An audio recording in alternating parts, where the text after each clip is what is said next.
அப்போது இங்கே பேசக்கூடிய எதுவுமே ப்ரொமோட்டோ அதுவோ கிடையாது. நான் இந்தியா பாண்ட்ஸில் தான் நான் பண்ணுறேன்.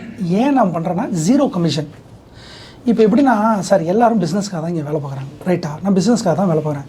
இப்போ எல்லோரும் வந்து பாண்டு சரியில்லைன்னு நானே பயந்துட்டு என்ன பண்ணிட்டேன், நைட்டோட நைட்டாக சொல்லாமலே என் ஃப்ரெண்டுக்கிட்ட மும்பையில் ஃபோன் பண்ணி டைரெக்டாக இந்தியா பாண்ட் ஆஃபீஸ் போயிட்டேன். காலையில் 10 மணிக்கு ஓப்பன் பண்ணுறேன். செக்யூரிட்டி போட்டு யாருன்னு கேட்டால் இன்வெஸ்டர்னு உள்ளே விட்டான்.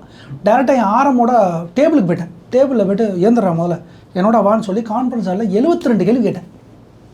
72 கேள்வி கேட்டேன். டே பாண்டு ரிஸ்க்குன்னு சொல்லி எல்லாம் யூடியூப்பில் பேசுகிறாங்க, நான் வேறு பாண்டில் இவ்வளோ இன்வெஸ்ட் பண்ணிட்டேன், எனக்கு 72 கேள்வி கேட்டேன். நீங்களாம் கேட்டிங்கல்ல, ஒன்றுமே கிடையாது கேள்வி. மிரண்டான்.